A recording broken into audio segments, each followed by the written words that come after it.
Thank you. And welcome everybody to our first Tea Talk for 2024. I can't imagine 2024. And we've been at this as the Black Heritage Trail for 7 years. We started off at Discover Portsmouth with 35 people joining us for these talks. And now we have you guys in front of us, sometimes 200. To those who are joining us online, about 150. And now we have watch parties. So we welcome Chris's group from SNU, who is joining us. There's something in the air that just, when a subject is ready to be discussed, the groups that need to have it, to hear it, they kind of reach it. And we didn't know Chris's group. Chris had a class on this until he looked and saw what we had. And the public broadcast is also doing something on the New Deal. So we create these safe space for dialogue. We want you to bring your whole self to these conversations. We do some presenting, but most of it is a conversation between you, our audience, and our panel experts that we gather for this. We believe that by creating these safe spaces for dialogue, we can decrease racial anxiety and create, as these expand across our state, a much more equitable and just state. We believe also that we reckon with our past in a true and honest way. We really have to look at what happened in the past, how we got to where we are now, and create this future that we want, a more just future. So this series of talks will look at, for us, this is a new thing, just social and civic involvement of some federal programs, how they worked in New Hampshire, how if we need new social programs, who benefited from these programs, who did not, who were excluded, and just a real honest look at our program. And we'll ask the question, is it time for a new deal? And with us, we have our panelists that will help us answer this question. We also it's great for us to look at the past to see where we are, but we have to be optimistic for our future. We have to change. Look at what was happening before, recognize it for what it was, decide in ourselves the world that we want to live in, and create that future. And with that, I'll pass it over to our moderator, Michelle Holt-Shannell from New Hampshire Listens.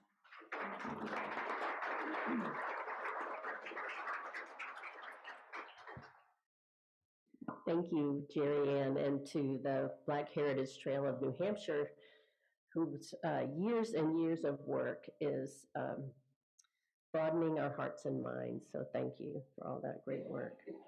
I'm excited to be here with these wonderful panelists today. I know you're going to be interested in hearing from them.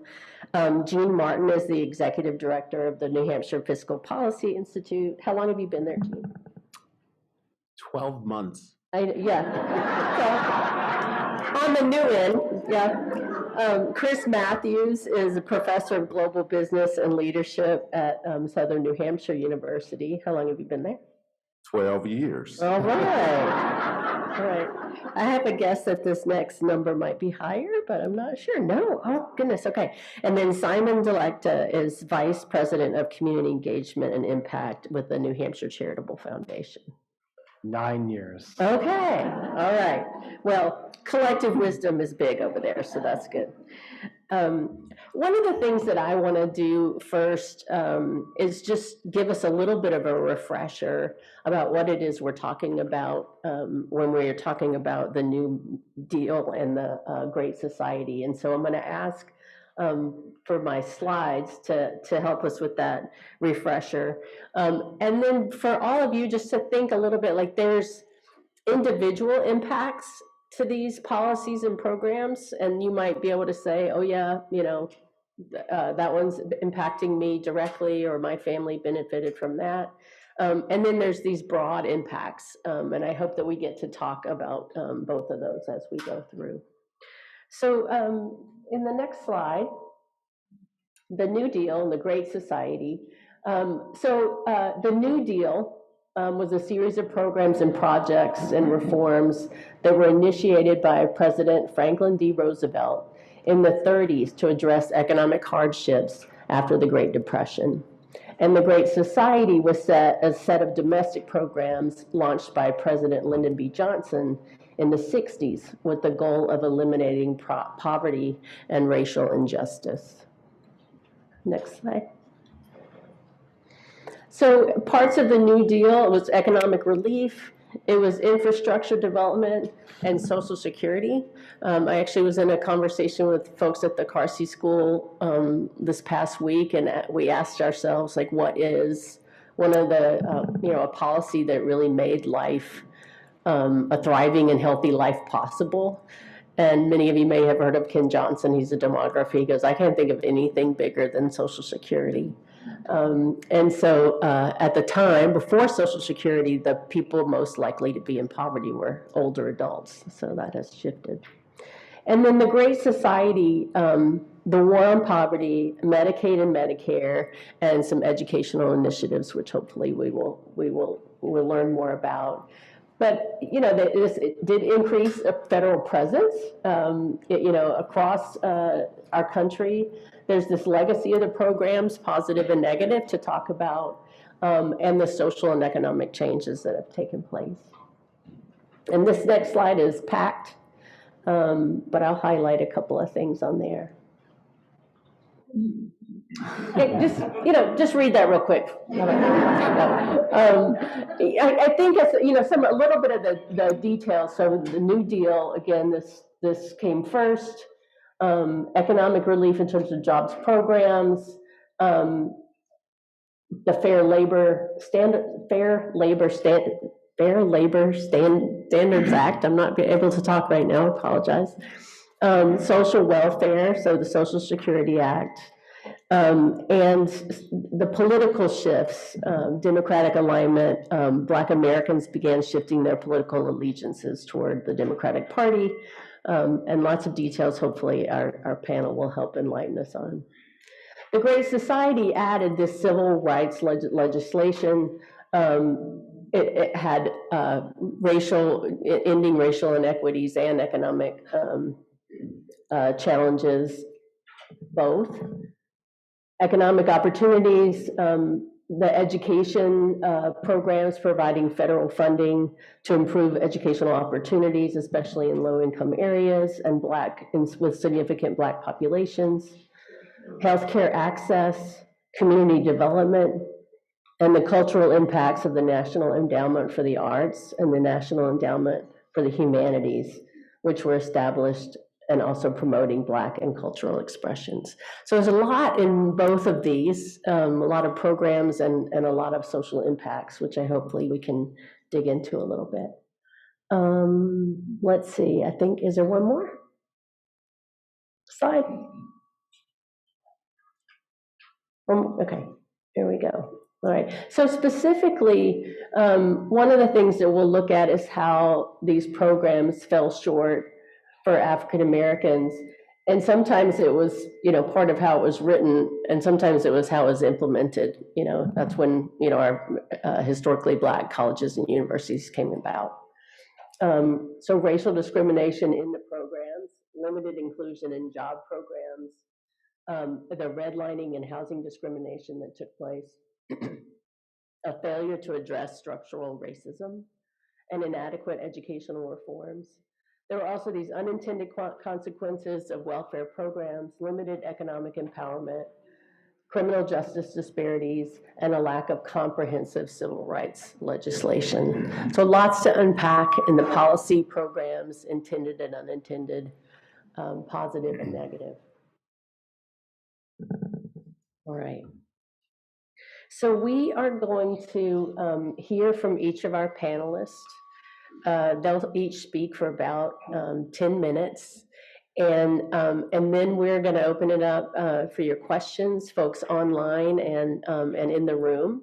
Dr. Shari Robinson's going to run the mic for us and and share some thoughts, I think, at the end.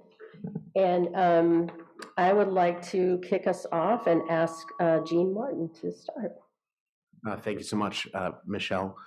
I also want to thank Jerry Ann for inviting me to be a part of the panel and the incredible staff of the trail and the volunteers and the donors who make this event possible. I'll note, I'm going to go rogue here for a second, was not put up to this, but if you've yet to make a gift to the Black Heritage Trail this year, make sure that you do that. You know, I'm on the finance committee, so I'll look forward to see a big influx and donations. So thank you for all you do. If you care about this work, you're here, you want to be able to support it financially, whatever is meaningful to you. Again, wasn't put up for that, but just wanted to put in that plug. So for context, the New Hampshire Fiscal Policy Institute is a nonpartisan research nonprofit organization that examines the state budget, the state's economy, a number of policy areas, and really the financial security of granite staters, particularly folks with low and moderate incomes. And so I'm speaking today, of course, as the leader of that organization that's mission is to promote research, disseminate that research to really get at public policy problems and move us towards solutions. But I should note, I also come to you with the lived experience of growing up in New Hampshire as a biracial resident. I'll also mention some of my research work and my day job and my personal life. If you remember back in school, that kid who always raised their hand and drove the teacher crazy, that was me. And so I always have the never-ending questions, and karma certainly has come to me with my 5-year-old daughter who does the same thing to me at every moment. So it comes back around. But so I'm going to take us through some numbers and really sort of pose a question of what's happening in the system. I think we know the answer to that, but I think it's important to go through that exercise. I'll also note that public policy, I think our Congresswoman to the South, Ariana Presley, talks about how public policy is her love language. And I think that's really important. I think sometimes with public policy, we talk about it in our context and it gets lumped in with partisan politics. But really, when we talk about policy, we're talking about the ability of policymakers' decisions on what type of programs the government invests in and to what extent those policy interventions better the lives of residents and result in economic security for all, not for few, for all. And so we sort of talked about some impacts of New Deal policies, Great Society policies. Social Security, just for context here in New Hampshire, if you took away the public safety net, an additional 140,000 people in the state, so 10% of our population, would be pushed below the poverty line. Social Security alone, right, it's hard to disentangle different programs together, but Social Security is alone 100,000 people. So certainly when we think about Ken's, and again, Ken's very brilliant, so I never want to disagree with him, but Social Security 100%, very significant there. I know the next panel will talk about housing, so I don't want to dive too deep into that, but when we think about what policies the Federal Housing Administration through redlining allowed to happen, and when we talk about the housing gap here in New Hampshire and nationally, we'll sort of note that a little bit. And I know it comes later on in our history, but food and nutrition programs. If folks haven't read Poverty by America, I 100% recommend that book. It's really important. But want to take us back. One of my favorite quotes, or when I think about LBJ, I think about this quote, and it was nearly 60 years ago. So January 1964, he said during his State of the Union address, "Unfortunately, many Americans live on the outskirts of hope, some because of their poverty and some because of their color, and all too many because of both. Our task is to replace their despair with opportunity. This administration now here declares unconditional war on poverty in America." So I think those words are powerful. I think the question we have to ask ourselves is, so how are we doing today? Are we better off than we were? Again, looking through various administrations, the answer, sadly, in many cases, if we look at the data, is no. When we look at Black poverty compared to white residents in America at the time of when he gave that speech, it was nearly double of their white counterparts. And so, when we think about New Hampshire, I think many folks realize that New Hampshire is one of the wealthiest states in the nation. We often hear that we have some of the lowest poverty in the nation. That's That's true. Sometimes that superlative really harms the way that we're thinking, and I would say that it erases the nearly 100,000 people who are living in poverty, and we know hundreds of thousands of more folks who struggle to afford regular household items. And so when we look at, and this is particularly acute, obviously, of communities of color, the IRS, sort of data nerd here, so the IRS doesn't collect racial data. I think there's some folks that might have concerns if they did, but so because we don't have that, we have to estimate using different measures. And so since we're a small state, we generally look at a 5-year window. And so recent data came out, and the poverty rate here in New Hampshire for Black Granite Staters has consistently been about 2.5%, 2.5 times higher than white residents. It's consistently been about 2.2 times higher for Hispanic or Latino residents. It's slightly elevated for Asian Granite Staters, and for folks who identify with 2 or more races, again, about 1.4 times higher than relative to white residents. So again, reflecting the historical and structural barriers. I'll note when we think about poverty, we think about income. This is also at a time our organization just put out some research looking at a national study.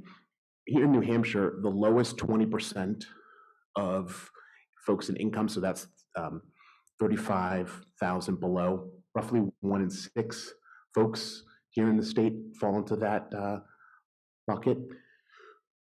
For state and local tax, right? So not even accounting federal tax, but for state and local tax, you're likely to pay 9% of your income in state or local tax. And so you might think, well, we don't have an income tax in New Hampshire. Where is that coming from? That's property taxes. Even if you rent, you're paying property taxes because it's being passed through. For folks in the top 1% of New Hampshire, that's about 3% of their income on that, about 2.8%, right? So there's a disparity there, significant one, 3 times as much. And so when we, again, think about how do we have policy, looking at the time here, and so when we think of policy interventions, I think it's important to look at a few other items. Unemployment, for example, again, I'll sort of data note, it's challenging to get this in a timely manner, but the most recent data we have is from Q3 of 23, and at that time we had about 1.8% unemployment for white Granite Staters. It was about 2.9% for Black Granite Staters. It's important to note that at that time, and I pulled this just to sort of double check, we had, for every person looking for work at that time, during that period, we had 4 open jobs for every person looking for work. So again, if numbers were just out there, there's a normal distribution. Home ownership, I think, look at New Hampshire and how policies have played out and sort of not been successful. Home ownership for Black Granite Staters is 32%. Nationally, it's about 42%. So this is an area where, even though New Hampshire is wealthier, on average, we fall short. White home ownership percentage about the same. So when you think about the gap, that's usually what we're talking about. It's 40% here in New Hampshire from Black and white residents. So again, we think about what that means for folks. And so I guess I'll close because I'm sure you'll have questions about this, but when policymakers are developing solutions to problems, when you see that poverty consistency, there are these impacts based on racial groups, we have to really dive deep and look at solutions that are designed to target folks. A lot of the criticism that folks have made of these programs that were enacted 60 years ago is that, one, they weren't fully implemented for everyone, but also they didn't target the different reasons why people fall into poverty. And so I'll just sort of close my remarks with saying, to be able to realize in New Hampshire where we can all thrive, we really have to look at policy outcomes and make choices that really aren't that difficult, but really make sure that everyone gets a chance to succeed in our state. Thank you, Jean. I appreciate that. Next, we have Simon Delecta.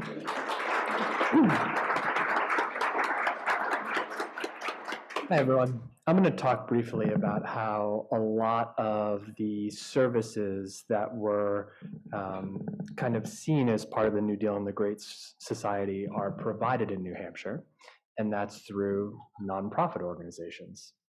So what's interesting is that when we think about the Great Society programs, intended to provide, basically a giant increase in welfare spending. And I'm going to talk using some generalizations, but it's connected to politics. Who is the best positioned, and who should be providing services, welfare services, to the population? And in a lot of cases, and this was tied politically, it shouldn't be the federal government, it shouldn't be government, it should be organizations on the ground and in communities. And so this actually spurred a giant growth in the nonprofit sector nationally. And it's true, it was also true here in New Hampshire. And so, the government looks to nonprofits as subcontractors of welfare services. And that is especially highlighted over the last few decades and longer in New Hampshire, given the state's taxation structure. And so when you think about who is providing basic services in New Hampshire, it actually looks a little bit different than it does in some of the surrounding states that have a different tax structure. And that's because our state government doesn't have the capacity to be able to hold or carry out some of these programs. Whether that's a good or bad thing is certainly up for debate, and there are people on all sides of the debate. But in New Hampshire, our nonprofits look a little different. They're a little bit smaller. There are a lot more volunteer hours in New Hampshire. So there are about 1,800 nonprofits in New Hampshire that have budgets over $50,000. There are actually over 6,000 nonprofits in New Hampshire. So that large majority, small, mostly volunteer-led.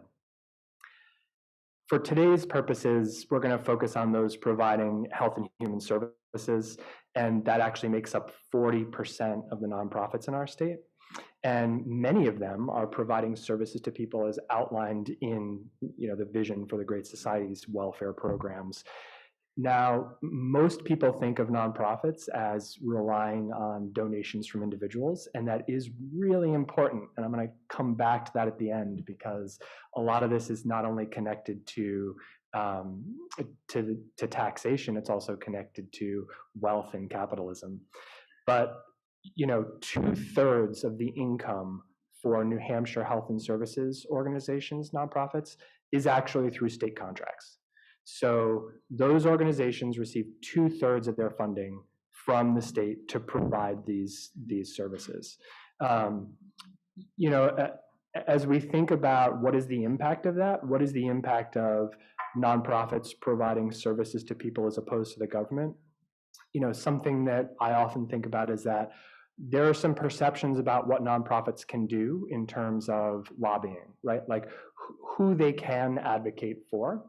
And as we think about the disassociation between services to people and who can and cannot advocate on behalf of those people, we are actually putting an additional barrier between the folks who are receiving welfare services from the people who are dictating policy around those services. And that kind of furthers some of the disparity that we see in political participation and who has a voice in government and who doesn't.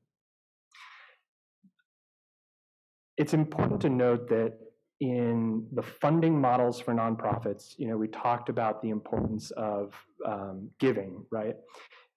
Charity has a very interesting history, but it's important to note that a lot of that funding here in New Hampshire for our health and human services organizations and others that receive state contracts, there are a lot of things that aren't taken into consideration, right? We have a tight state budget in New Hampshire. Inflation is often not considered. Actually, the cost of providing the service is often not taken into consideration. So if a early childhood center, it costs them $260 to educate a child whose parents can't afford it and they are on state scholarship. The state doesn't actually, well, it's not that they don't care, but they're providing $200, and that's what you get. And so as an early childhood center, you have a really difficult decision to make. Do I accept these public funds and educate this child and find a way to make up the difference? Or do I not take the state funds and focus on only the families that can afford to pay full price? And that's a dynamic that is really hard to navigate, especially as you think about nonprofits that are focused on serving, serving community members who are furthest from opportunity. The other thing is, when we see increases in need, these nonprofits, most of them do not have income generating programming, right? So if we see increase in people who are unhoused, doesn't mean those organizations are getting more money. Same thing if we see more people who need treatment for a substance use disorder, the organizations providing that treatment aren't getting an increase in funding. It's make do with what you've got. So what are the impacts of that system? I think, we see that politics plays a role in New Hampshire. And let's look at women's reproductive health is a great example. So women's reproductive health is provided, it's federal funding provided through state contracts. It is, for a long time, those contracts go through our executive council. And as abortion became more politicized, those contracts came into question. Now that funding doesn't go to provide abortion. It goes to provide support for women's reproductive health. But because some of those organizations do provide abortions, that funding was cut entirely. And so we begin to see the idea of welfare being served the hungry, the sick, the disabled, and the frail. We begin to see that not all voices are reflected. We begin to see that the way that public funding is allocated is political. And this is where it comes back to the idea of charity. We think about charity it's based on a moral hierarchy of wealth, right? Like, if you are wealthy, you have an obligation to give back to those who aren't. And that's reinforced through our system. And so it's important to note some of the realities that existed before this, often referred to as the nonprofit industrial complex, right? This idea of, needing to focus on raising revenue from state contracts and raising revenue from wealthy individuals. And, hundreds of years ago, the idea of mutual aid is one that was practiced. It was a way of life for many indigenous communities, certainly built into a lot of religion. The way that people think about their faith is giving back and an obligation to give back, not simply for a tax benefit. And so we saw the criminalization of mutual aid programs over the time. If you think of, it was criminalized in many indigenous communities. A lot of the work the Black Panthers did, like free school lunch programs, again, a form of welfare, also criminalized. And so we've seen a shift recently to try and reemerge these mutual aid programs, right? It's a collective idea of not everyone's needs are being met. And so we need to come together and really put pressure on the power structures that are leading to where we are. And that's difficult, because in order to really have a mutual aid program, you actually have to be anti-capitalist. And that's a really hard transition to think about. And probably, well, I'm not going to say probably unrealistic, but there's a complicated history there. So I will end by saying that our nonprofit organizations in New Hampshire are critically important to providing services to people who are furthest from opportunity, especially a lot of the numbers that Jean talked about. And they have a lot of pressures on them related to the way that state contracts and public funding is allocated, the things they have to focus on to raise the money to fill that gap. And it means that they're limited in whose voice they can have and who they provide services to. Because in many cases, it's the lowest denominator. we've got this much money, we're going to do the best we can. And that is important.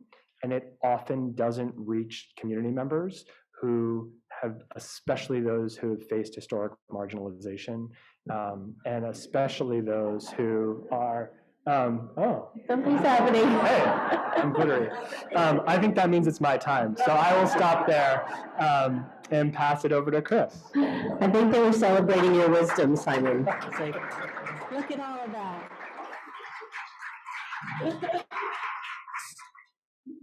Thinking about kind of where we just ended with our two panelists, it gives me a moment and an opportunity to really reflect how we got here. 1930, 2024. And now we decide to have a conversation. Was it successful?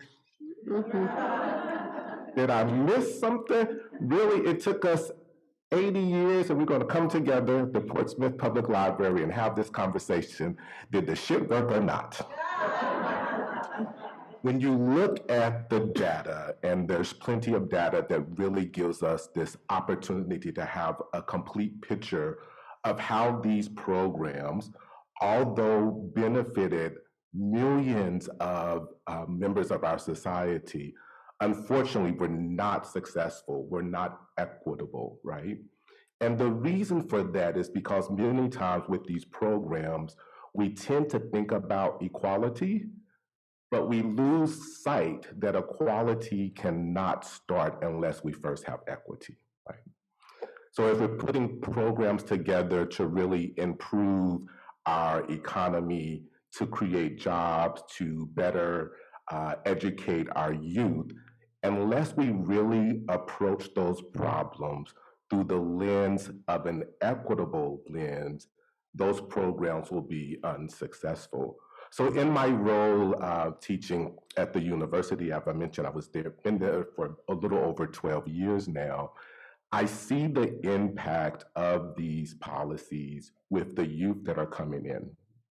When they come into the classroom full of energy, full of excitement, I also see that perhaps we haven't shared with them our full truth. And because of that, they begin to lose sight of what to do in the future because they don't know what the fuck we did in the past, right? So it becomes complicated in many ways to really look at it from a historical standpoint of how these programs, although designed to really help us, in many ways may not have done their due justice. And so what do we do now? Now that we're here together on this day, how do we move forward? How do we go about moving forward? I've been in New Hampshire. I reside in Manchester, New Hampshire, and I've been there now for 12 years. And it's taken me about that time to even begin to consider calling Manchester home, right? Moving to New England, I came to New Hampshire from Chicago, and coming here was just really kind of a culture shock. I didn't see a lot of this walking around. I didn't see it on campus, but something kind of in my spirit, whether it was my ancestors telling me to go forth and live in Manchester, something was really pulling me there, right? Or pulling me here.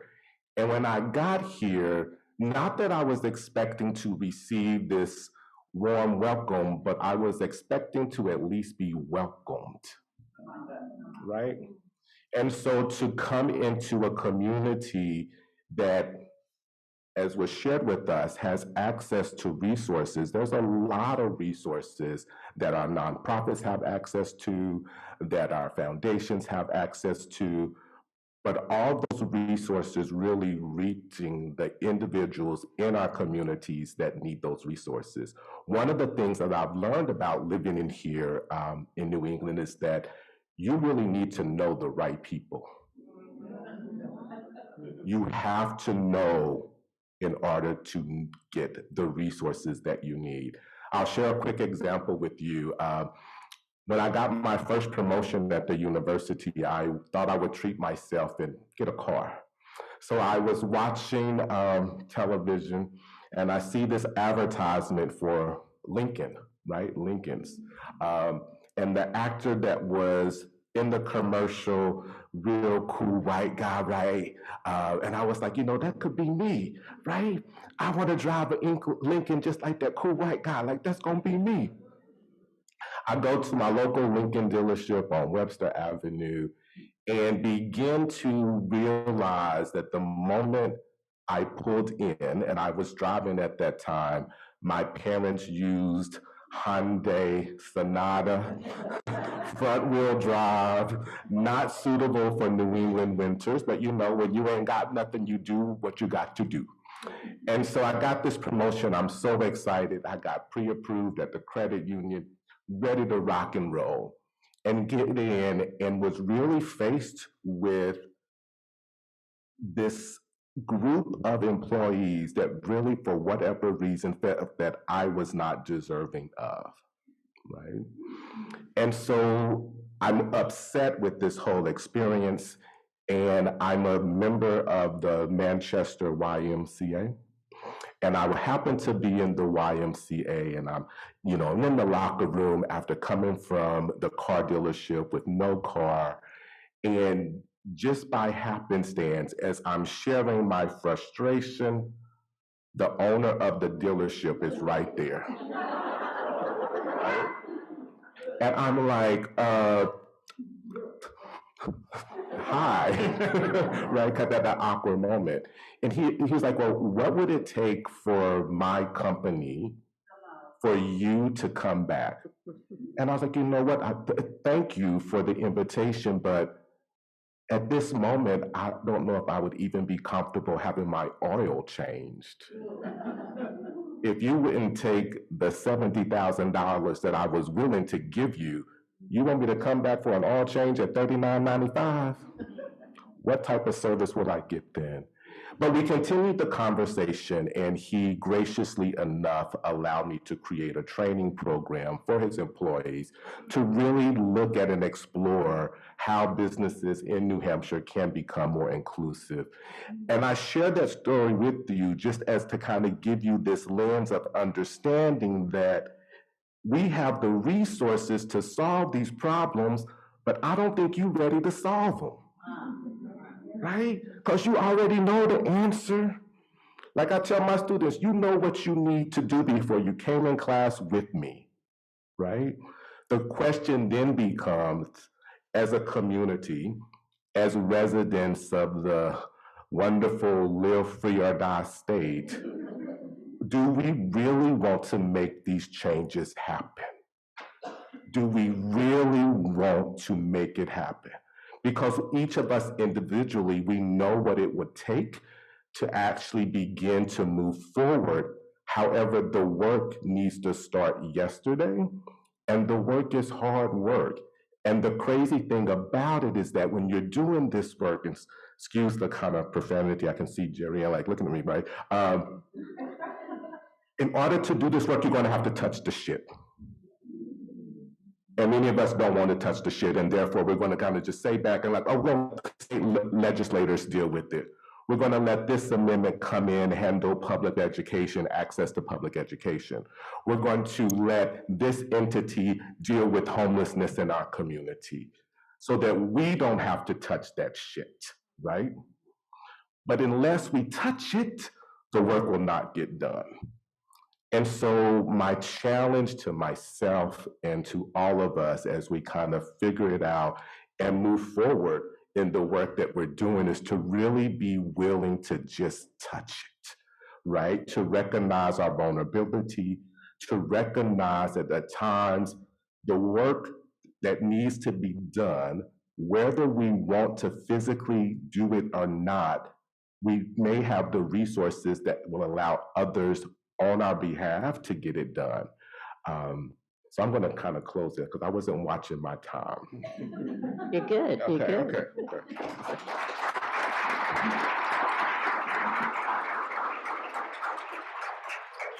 Thank you, Chris. And thank you, all three of you, for, I think, helping us jump off and get into this whole conversation. So Dr. Shari Robinson is going to review our group agreements and also make sure that we can respond and find folks who have questions in the room and also online. So we'll be just doing a little coordinating.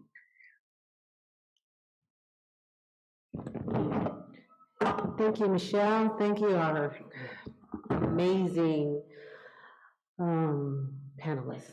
That's just keeping it real, right? Because isn't that why we're here, right? So we can engage in real, authentic conversation, right? So at least that's why I'm here. So I'm not going to read these verbatim because we're all capable of reading, but these are our community dialogues, our group agreements, right? This is how, our group norms, how we're going to conduct ourselves as we're getting ready to engage in what I think is going to be a very provocative, or I'm going to encourage you and challenge you to engage in a very provocative, thought-provoking discussion. I think this discussion is really the meat and the heart of these tea talks. So, of course, we want you to be respectful at all times. Use respectful language. Colorful language is allowed when we need to make our point, because, my brother Chris was just keeping it real, and I appreciate it. We do need you to use the microphone just so that the sound can be accessible. Even in some of the chat comments I was paying attention to, our virtual attendees are having problems hearing you. So I will be running the mics. This is going to count for my aerobic cardio activity today, right? Right, okay. We're going to get those steps in today.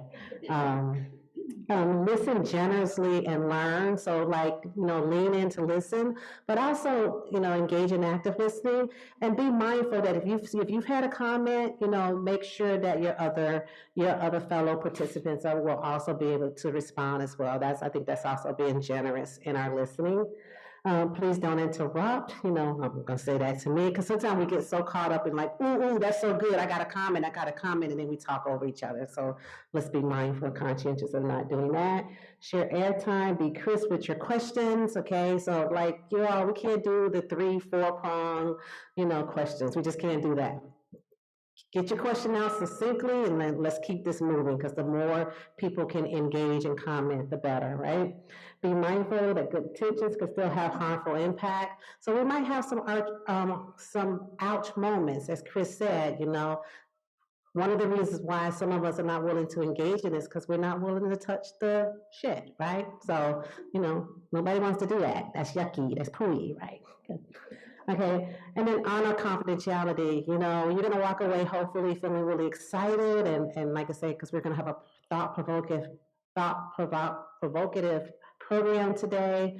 But don't say that Dr. Robinson, she said this. Don't out me. Okay, just don't out me. You're welcome to say what you said, but just, so you're going to share what somebody else says. We do ask respectfully that you keep it de-identified. Okay. Am I opening it for comments, questions? Yeah. Okay, so I need the mic. And I will entertain your first question.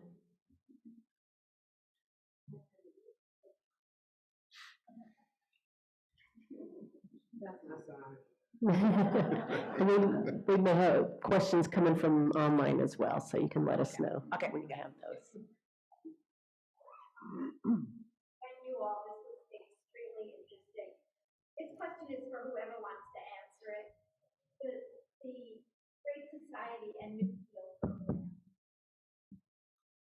As limited as they are, have we really made progress? Do you think any of these programs could be passed today by?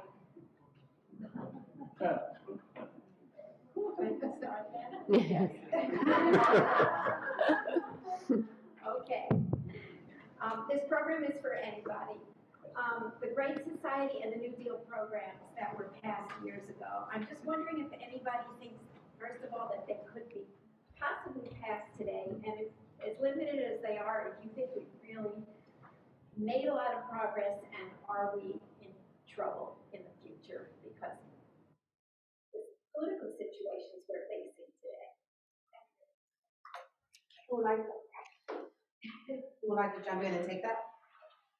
I think it's hard to say with certainty could they pass today. I do think that there's an appetite. Just keeping it real. I think there's an appetite that to solve problems, but it's hard because it costs money. But I'll just sort of say that America is very unique in the fact that other countries, other developed countries, don't have poverty and problems the way that we do. And so I think the question is, I think folks are always having a conversation about, should we privatize Social Security? What would that mean? All these sort of things that are happening.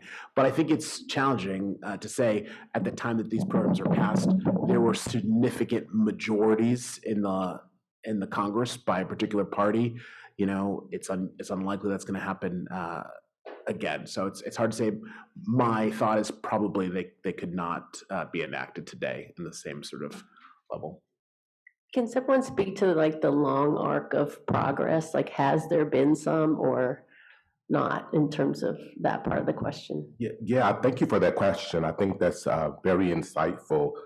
And from my perspective and my opinion, yes, there has been success. So if you consider, for example, the Fair Labor Standard Act that established minimum wage regulation around the overtime, as long as you were working and you were one of the individuals that were selectively picked to receive those positions, it worked.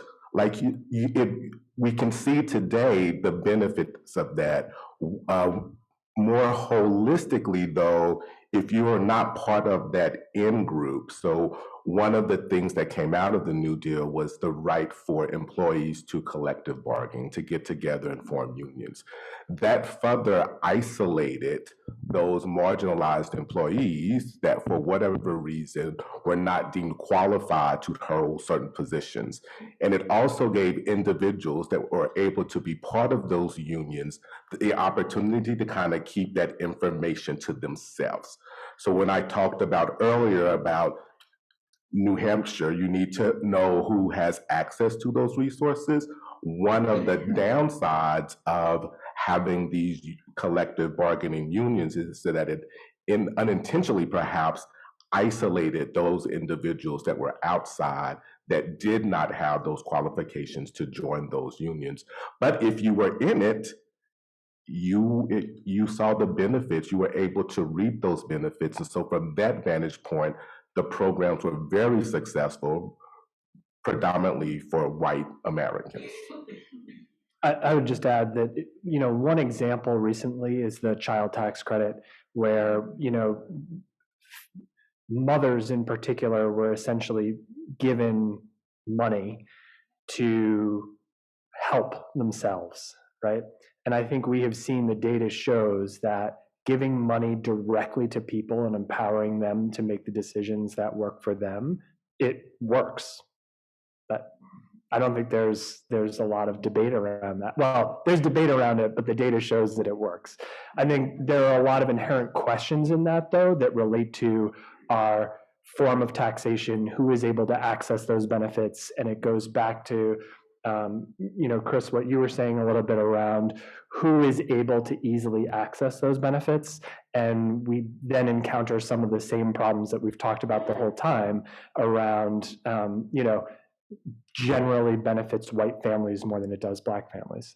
And that needs to be addressed in a different way as well. But that's one example of something recently that was short-lived. I think we have another question from the audience. Yeah, thank you.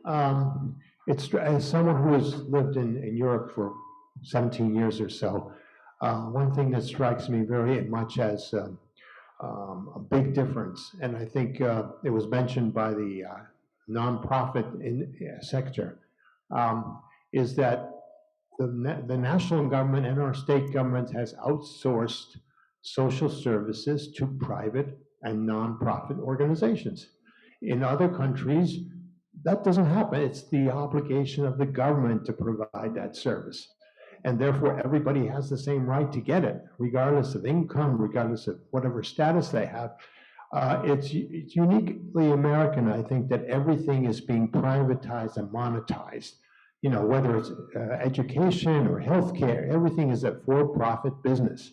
And charities in some way, or nonprofits in some way, are probably the lower rank here because actually you have so many volunteers working for nothing for the cause of that nonprofit and obligated to the governments that give them the contracts, as was mentioned, politically, to basically not go beyond a certain criticism or doing more than they have to. I think this is a structural problem in America, that everything is based on a for-profit business, and the government has backed off and said, we're not gonna be in charge of housing everybody, we're not gonna be in charge of giving everybody health care, we're gonna outsource that, and basically, if you can pay for it, you'll get it. And you know, we'll provide some subsidies, but only because we don't want too much rebellion and political disturbance to happen. So I think it's a structural problem, and I don't know how you can solve that. Thank you. Any comments on?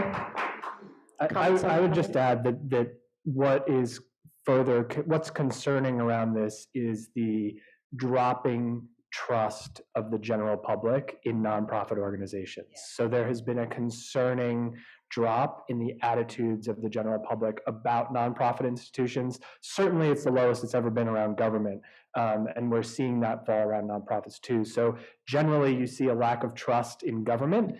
It's actually, that's not necessarily a bad thing that nonprofits are providing those services, but as we see that drop too, I don't know what the next iteration is.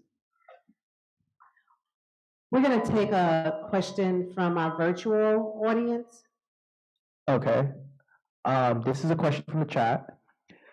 This is directed to Chris Matthews. I am getting ready to.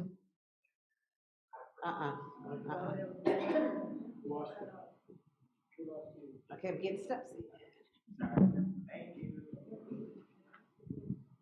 All right, I'm back.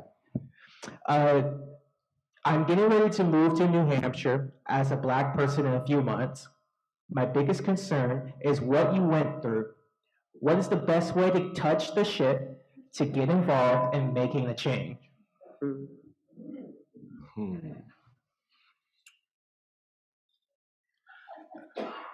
I think society overall, we are drawn towards the spectacular.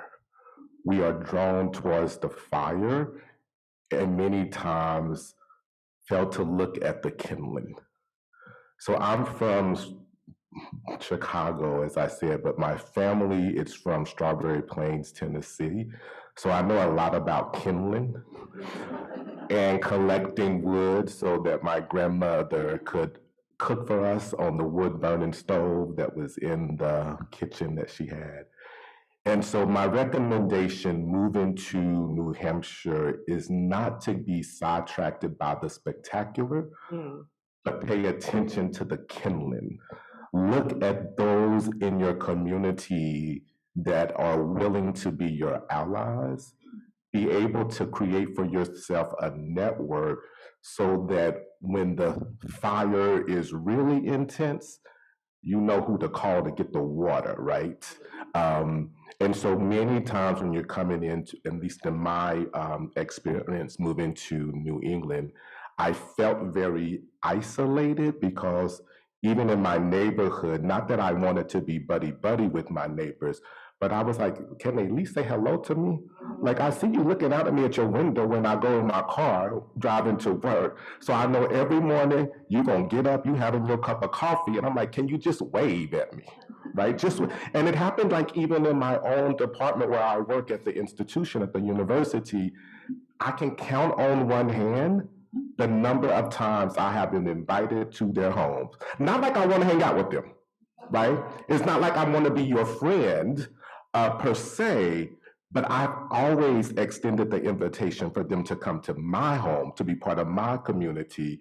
And so for me, it's really aligning myself with those in the community that really want to do this work.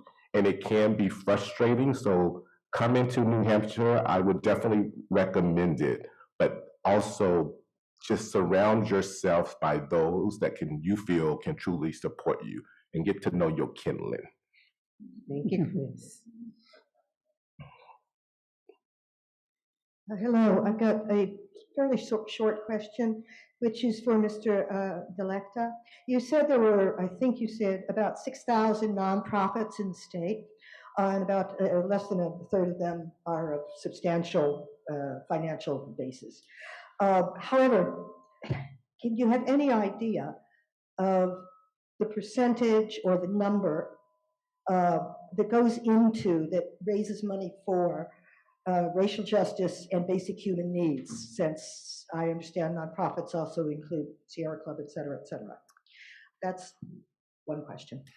I do not know. I know that there are, in that number of who raises money, you've got the big universities, you've got Dartmouth, you've got St. Anselm's, you've got religious institutions that skew the data.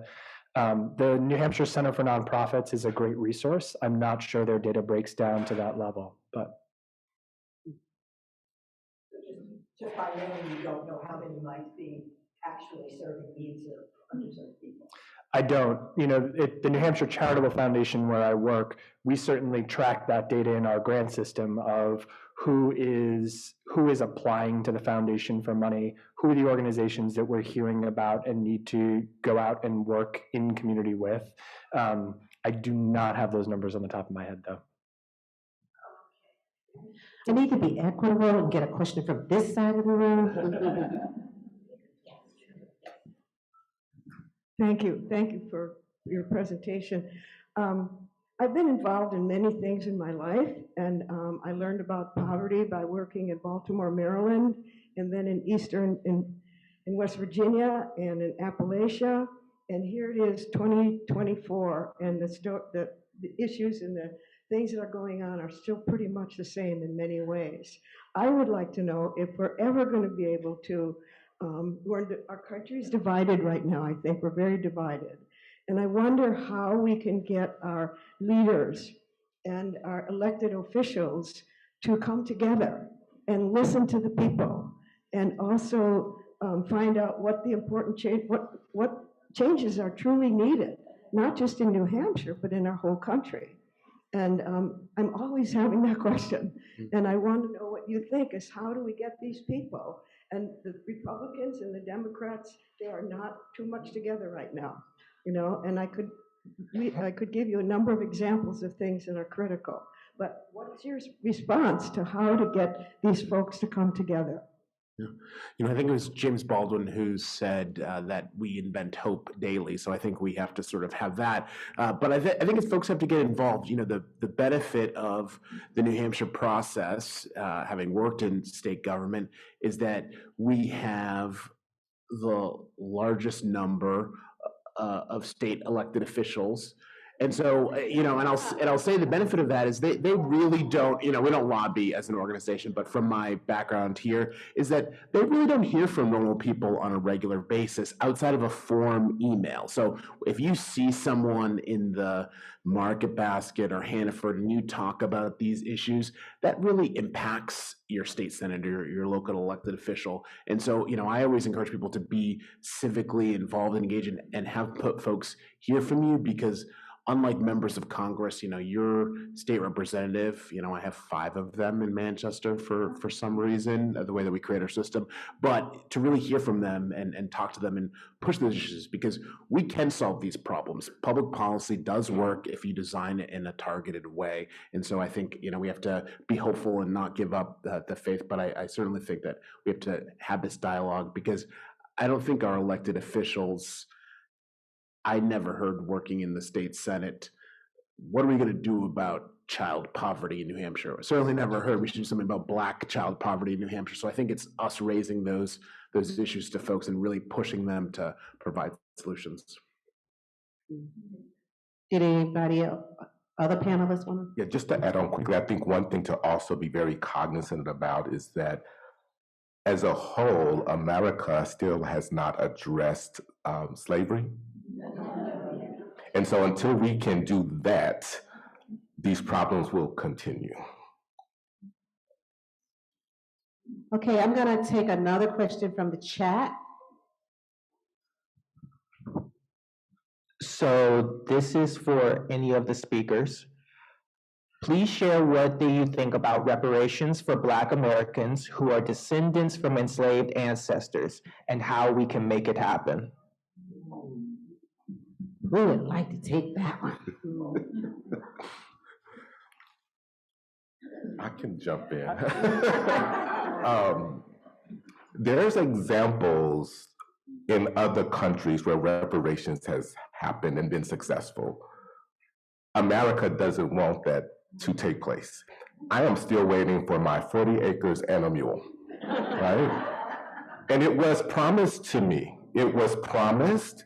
The government came in, changed the law, and instead of giving me my 4 acres and a mule, they provided the resources to the plantation owners, right?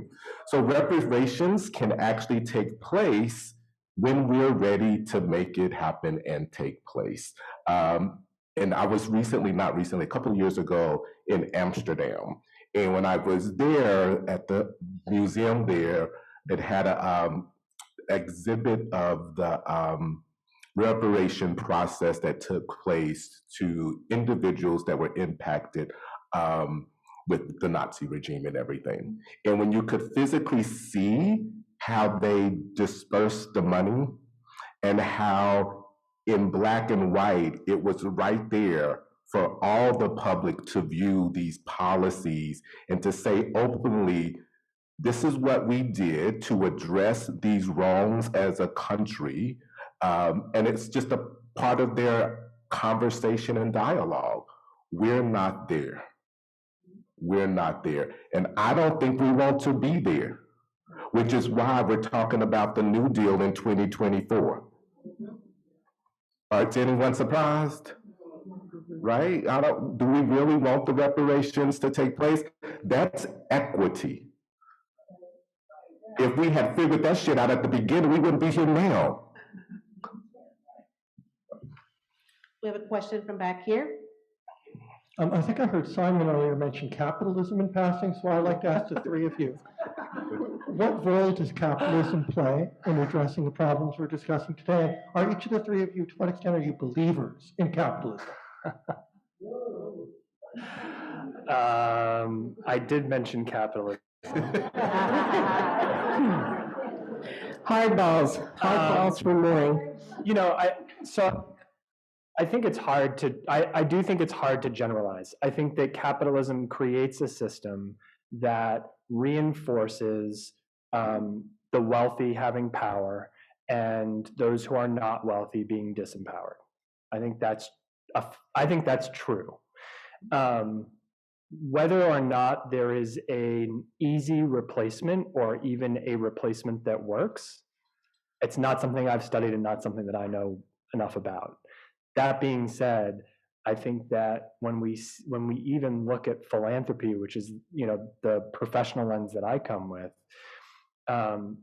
the idea of philanthropy has been skewed by capitalism as we see the growth of foundations, both private foundations, community foundations like the one I work for, donor advised funds, which are there are a number of sponsors by, but our tax policy has shifted to encourage giving in large sums in protected ways that do not reach the people who need that money most.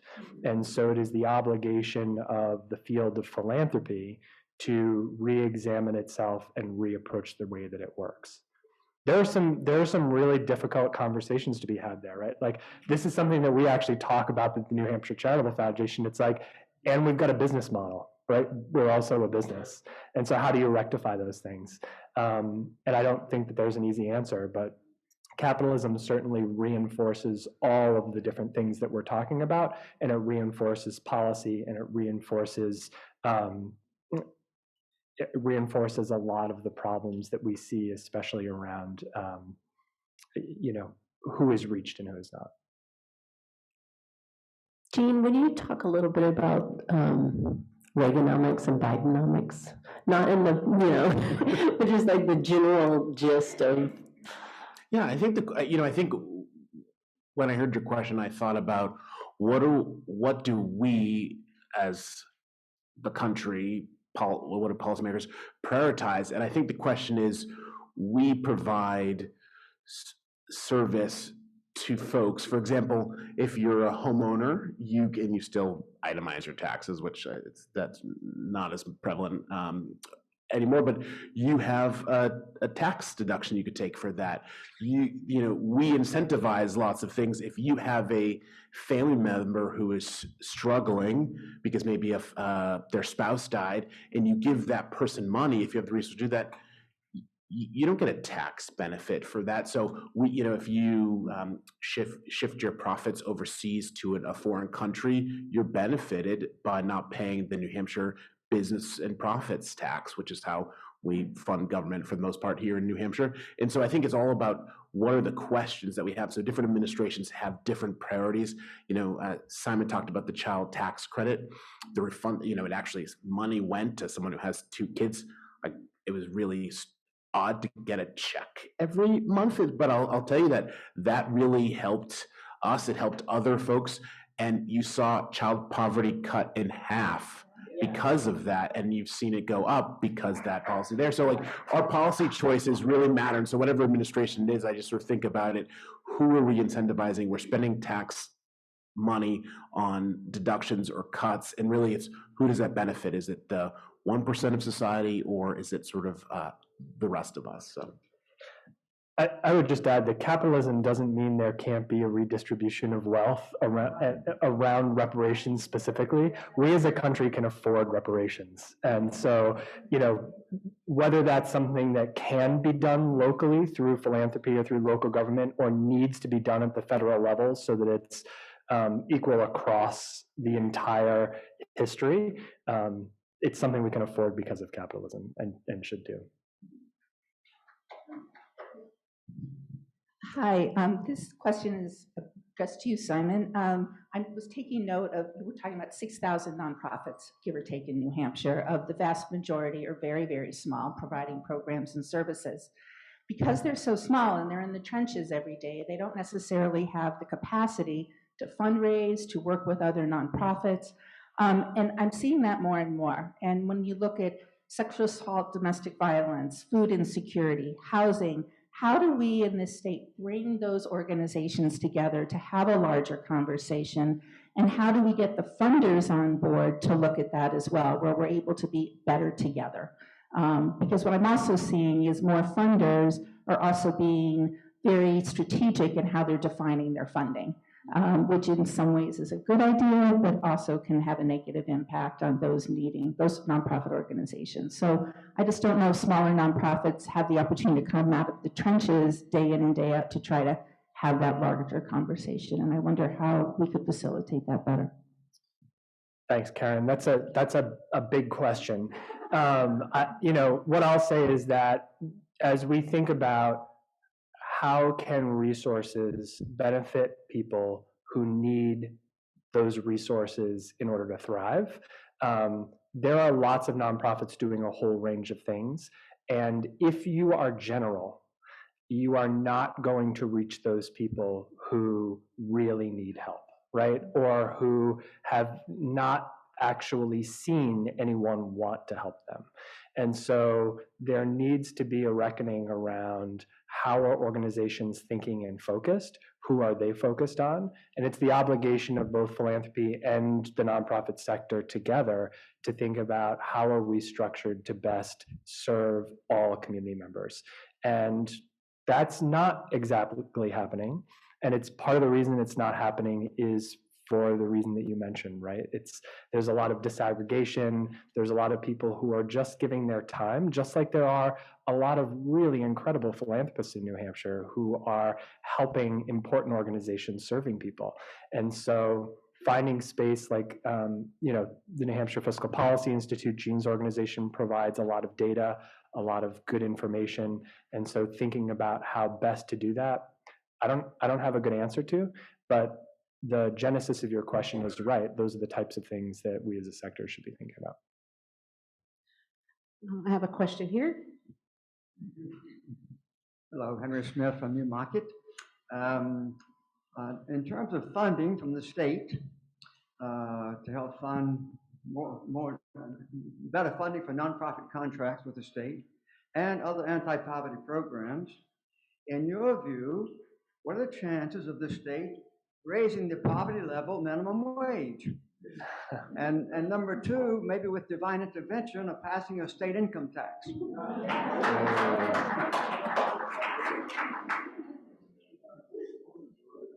Who would like to take that one? I know. So I think for the poverty, when we sort of, to your question, one of the things that, again, we don't receive money from the state, but one of the things I think Simon mentioned is that nonprofits really struggle to sort of make the case of, yes, you're giving us this money, but you should know that this doesn't cover the cost of services, and those rates haven't changed. Just from a numbers perspective, our state Health and Human Services, there's sort of several phases of the budget, but there's this thing called the agency phase, which no one ever pays attention to, but it's when the agencies say, here's what we need in priority spending, here's what we need in priority dollars. And so in this last budget process, the Health and Human Services asked for nearly $1 billion. Our state budget is $15.6 billion, depending on how you calculate it, but that's roughly the number. And so they asked for that amount. So think about the things that we're not able to cover, and that's just what they said that they would submit to the state to say what's priority. So certainly there's a lack of funding needed to support those sort of nonprofits, but it's certainly a challenge with the contracting piece. Hi, so my question is, I know Chris, you kind of mentioned that a lot of these things you don't know unless you're in with the right people. And kind of a prime example is I didn't know this event was happening until I reached out to Chris and asked about what things might be going on this month. So I just want to know, I think there's a lot of people that come to these things, myself included, who we truly want to do something. We truly want to make those changes. But we leave these things feeling like, yeah, I want to do something, but don't really have a direction on where to go, or what to do, or how to continue this conversation. So I just want to know what other things might be going on out there that those of us in the room who I think are a lot of that kindling that we've talked about, what are some of the other things that we could do or go to or attempt to continue this conversation to get that kindling together and really start that fire to make those changes?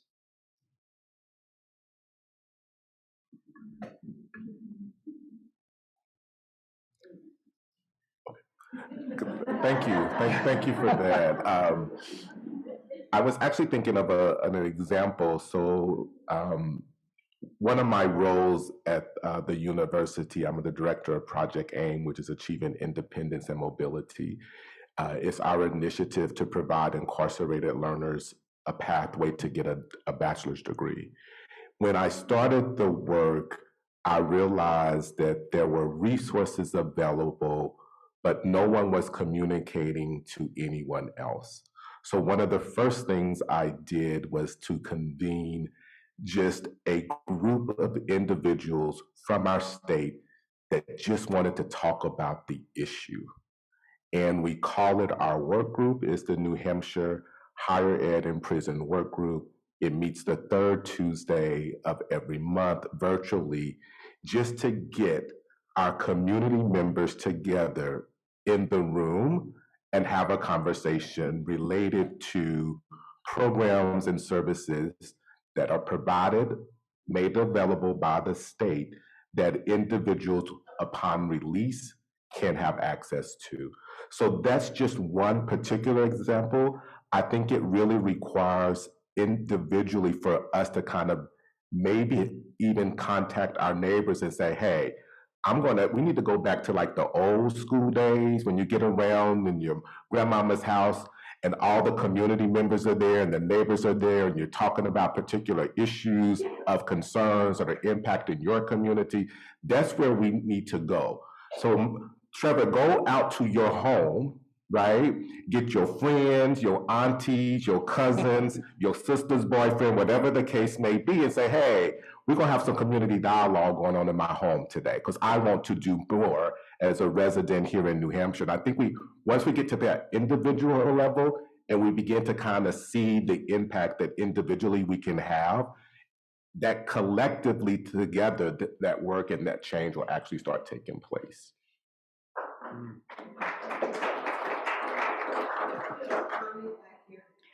So I just have a quick comment, or maybe a question.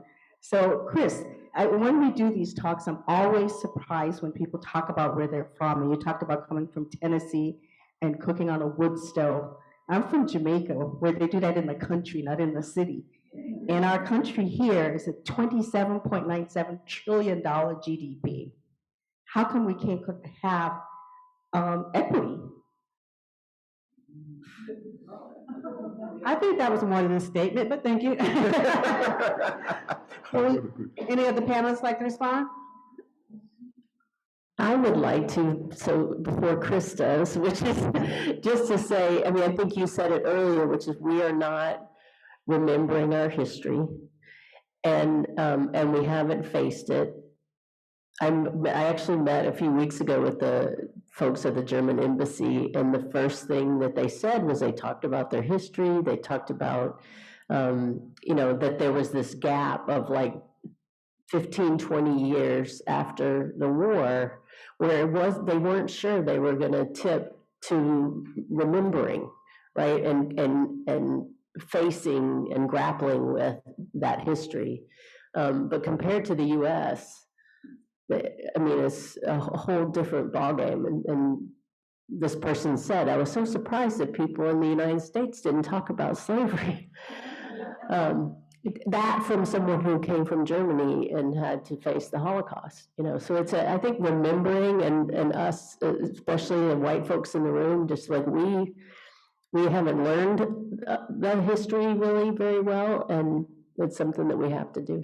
Just, what's, as someone who grew up and I think took every history class I could find, it was only after I graduated and started to just read books on my own that I would find that racism at every single point in history stopped us from having nice things. And what I mean by that is Truman in 47 said, we should have a nationalized health care program, and it was the American Medical Association that launched really the first political attack using sort of a special interest group to stop that, because they did not want to treat Black people. And so you think about that decision that racism played that stopped us, and I just sort of mentioned this from this one time because it, for as long as I live, will drive me crazy. I once never switched my PCP and got rejected through Anthem, Blue Cross Blue Shield, and had to pay like $2,000 over the course of like 3 years in my life. And I just think about that. In no other country does that happen in the world. And so, but again, for that one decision, and I'd never learned that at great public school, but never learned that fact of history until I was just sort of off reading it on my own. Yeah, it's crazy. Last April 2023, a group of high school students I invited to come and learn more about the honors program. And after my presentation, 2 white female students came up to me and it's like, Dr. Matthews, can you come and talk to my class? And I was like, okay, who's your teacher? Like, I can't just show up. And so I gave them my business card. I'm like, have your teacher to contact me. So the teacher from Sauhegan High School contacts me. It's like, hey, my students attended your event. They're talking very positively. Can you come and do a presentation for our students here? I'm like, sure. The teacher requested that I provide a little handout of what I would be talking about, and I did. And Jerry Ann, my goal was to go in and kind of share my story, and I was going to have like these photos growing up in the country, being by the wood burning stove and everything. So I send my presentation to the teacher, and her response to me, Dr. Matthews, you can't talk about this. And at first my feelings got hurt because I'm like, that's my grandmother, like that's how I grew up, but I don't understand, like why can't I talk about my life and how I got to New Hampshire, or like What do you mean I can't talk about it? And no, she really feared that because we have, these divisive concepts that with House Bill 544 that you cannot speak about, that she was like, I don't want to lose my job. And so I did the presentation last Tuesday for the students, and I had to go there because it was difficult not to, but then I also saw the teacher's face in the back of the classroom. Right? And I could tell she was sitting on pins and needles. Like, she's like, oh, this black man, like, what is he doing? Like, and I appreciated the fact that at least the invitation was extended to me, but then I was so disappointed that our state says that I can't show up as me, right? And that's the point, that we're not going to be able to solve any of these problems until I can come into the room and we can talk about it openly and honestly and just figure it out together. One or two more questions? All right, I might be breaking some of the rules of engagement by making more of a statement than a question, because questions have question marks. My name is Janet Prince, and I work for a number of organizations that are pro-democracy in the state. And to kind of wrap up a few things that you all were saying, we have 400 state legislators. And to go to what you were saying, Lucas, as well. New Hampshire is actually 50th in the country in terms of ease of voting. Did anybody know that? 50th. The things that we do, the rights that they try to take away, they make it more and more difficult to vote all the time. So really, it starts with who are in the jobs that make the policy decisions, who's in the legislature, and it's a lot of people. So there are organizations on the ground that are trying to recruit people, save the machinery of democracy, to get rid of gerrymandering. I mean, if you look at some of the statistics, it's really astounding. So there's a lot going on, and I think the idea to actually be in touch with your local representatives and invite them to your neighbor's house to have the conversation so that they understand it. It's less of an issue in Portsmouth. I think we're pretty well represented here, but you go outside of Portsmouth and it's a very different situation. So there's a lot of ways to get involved, and I'm happy to stay after to give you some ideas. I think this is my last question.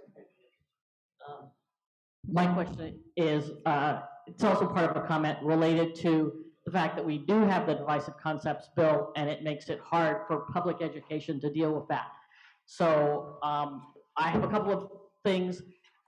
I think that, getting your neighbors together, doing a book group to talk about this history because people don't know it is important. And so I wondered if any of the panelists had any additional suggestions for what we as individuals or our social groups or our church groups can do to help get this history out. Both history we're talking about here, I mean, the Black Heritage Trail does a lot, but we as individuals need to publicize what they're doing, and I'd like any other suggestions you might have. You gave a good one right there, right? So have your friends not only go and explore some of the programming like Black Heritage Trail, to Jean's point, also the ones that are wealthier and can afford to make a donation, ask them to do that too. There are other organizations that are really committed to, helping with learning. The Portsmouth Public Library has some incredible programming around that. Speaking to your legislator, I can't stress enough Janet's point around how important it is to actually engage them in conversation. And as Chris was talking about earlier around the need to get your hands dirty, people need to get outside their comfort zone, right? You need to be uncomfortable. You need to put yourself in uncomfortable situations, and that's the only way that as a community we're going to learn from each other. And so whatever that looks like for you, I think that you should think about, where can I be uncomfortable in my learning journey? And whether that's reading something or attending an event or traveling to the lynching museum or whatever it might be, it's important that you try and do that at least as often as possible. Other folks want to say a little something in closing? I can just give one quick example. So I helped to start the Hooksett Area Rotary Club.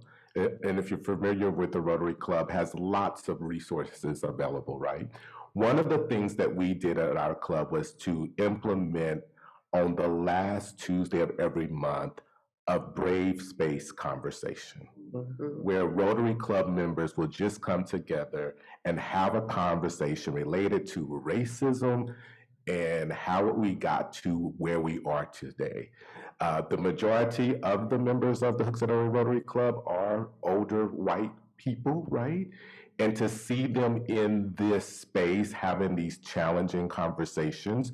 So we've been doing it now for the past few years, and our club has become more diverse. The conversations have gotten more richer.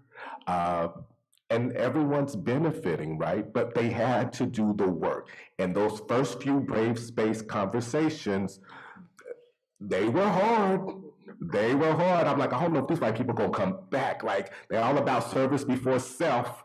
I'm like, are they gonna show up again? But they showed up every meeting, and the benefit is the club is thriving in a much healthier, much more inclusive club because of it.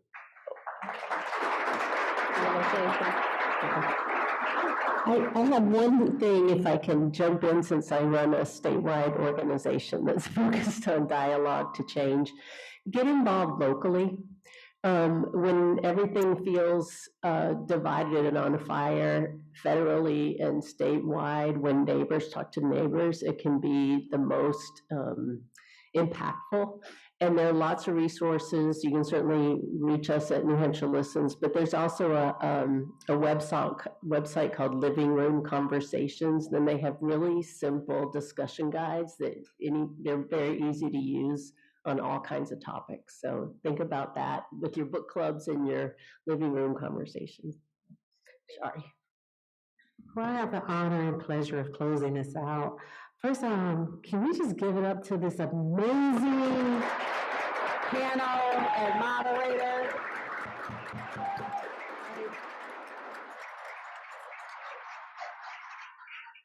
This panel was the real deal. Okay, this was a real deal. What a way to kick off our 2024 Tea Talks. It's just gonna get gooder and gooder, and my English is better than that. If my 8th grade teacher could hear me now. Back then, they could have the ruler. Okay. But it's just gonna get better and better. What a way to just kick off our Tea Talks. I encourage you to come back, right? See this as being a virtual table. Like, I really resonated with what you said, Chris, right? Because I grew up in Chicago on the west side, where there was still community and neighborhoods, right? And I did countless times, either on the front porch or in the kitchen, was when my generation, my aunts and uncles, my grandparents were, they were engaging in the real conversations. And a lot of times us teenagers or kids, we were allowed to kind of stand on the peripheral. They wanted us to hear it, but you were not quite grown, so you couldn't really have a seat at the table respectfully, but you could be on the peripheral, because they wanted, that was their way of passing down education, right, to us. I had prepared some talks, but I prepared, some words, but really there was so much wisdom and truth and authenticity and some challenges that I want to encourage. I want to reinforce and reiterate. I want you to challenge you. Individually, there's something that each and every one of us can do, and then collectively, right? So that this is just not one of those amazing, thought-provoking, provocative discussions that you're gonna, take in and feel good for the next couple of hours or the next couple of days, and then it's gonna go back to business as usual. Please don't allow that to happen.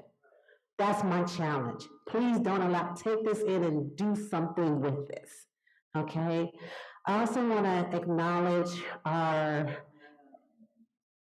Executive Director, Jerry Bogus.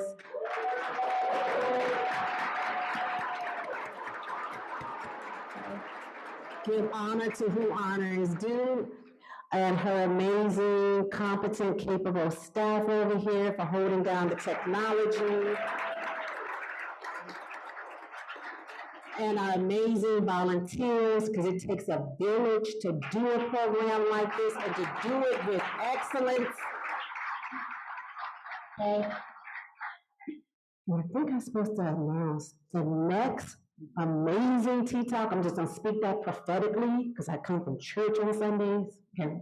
It's gonna be next Sunday, February the 11th. Homesick Attaining the American Dream. Okay, it's gonna be right here at the Portsmouth Public Library. So Elisa Margolin, excuse me if I mispronunciate the name, Zachary Palmer, Will Arbello, and Anthony Poor. Another panelist of heavy hitters. I invite you to come back, sit at the virtual table, and partake. Thank you so much for your time and attention, and we'll see you next Sunday.